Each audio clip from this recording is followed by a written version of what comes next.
শীতের টাটকা ফুলকপি থাকতে থাকতেই বানিয়ে নাও এই ঝরঝরে গোবি ফ্রাইড রাইস।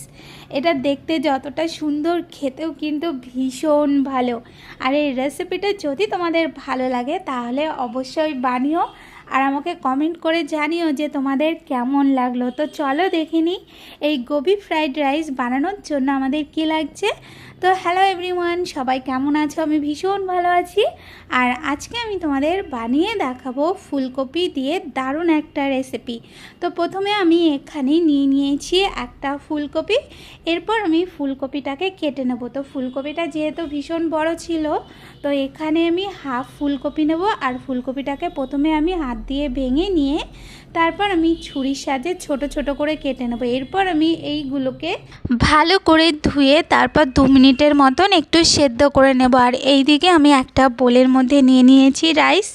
এরপর রাইসটাকে ভালো করে একটু ধুয়ে নিতে হবে। তো 4 থেকে 5 বারের মতন ভালো মতন ধুয়ে তারপর ওর মধ্যে জল দিয়ে রাইসটাকে আমি ভিজিয়ে রাখবো।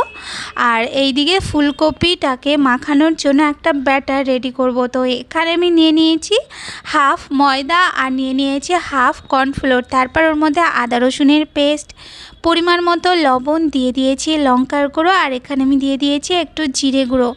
এরপর আমি সব উপকরণগুলোকে ভালো করে একটু মিশিয়ে নিয়ে তারপর আমি ওর মধ্যে অল্প অল্প জল দিয়ে এটার একটা ব্যাটার বানিয়ে নেব। এরপর আমি ওর মধ্যে সেদ্ধ করা ফুলকপিটাকে দিয়ে তারপর ভালো করে একটু নাড়িয়ে নিয়ে ফুলকপিগুলোর সাথে এগুলোকে ভালো করে একটু মিশিয়ে নিতে হবে।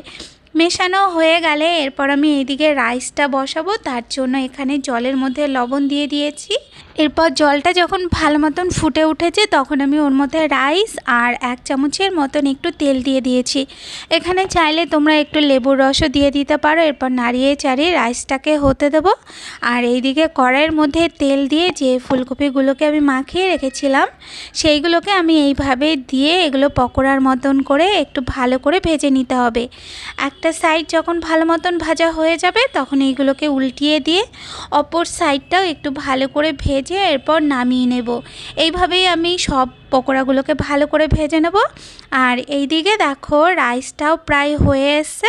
আর একটুখানি রাইসটা হলে তারপর আমি রাইসটাকে নামিয়ে নেব। এরপর যে পকোড়া ভেজেছিলাম যেই কড়াইয়ের মধ্যে সেখান থেকে তেলটা কমিয়ে নিয়ে ওই তেলের মধ্যে দিয়ে দেব আমি আদা কুচি আর রসুন কুচি। এরপর হালকা একটু ভেজে নিয়ে তারপর ওর মধ্যে দিয়ে দেব আমি পেঁয়াজ কুচি।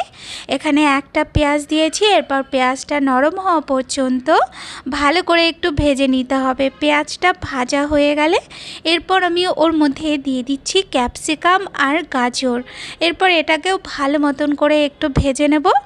ভালো মতন ভাজা হয়ে গেলে তারপর আমি ওর ওপরে থেকে দিয়ে দেব আমি রাইসটা। তো এখানে রাইসটাকে আমি একদম হাফের থেকে একটু বেশি, মানে 70-80% মতন সেদ্ধ করেছিলাম।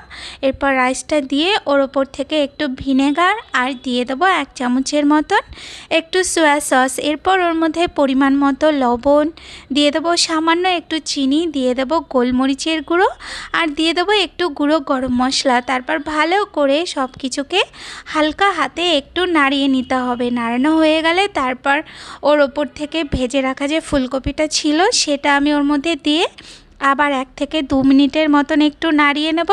আর সবার লাস্টে ওর ওপর থেকে একটু পেঁয়াজ পাতা ছড়িয়ে দিতে হবে। আমার কাছে যেহেতু ছিল না তার জন্য আমি দিইনি।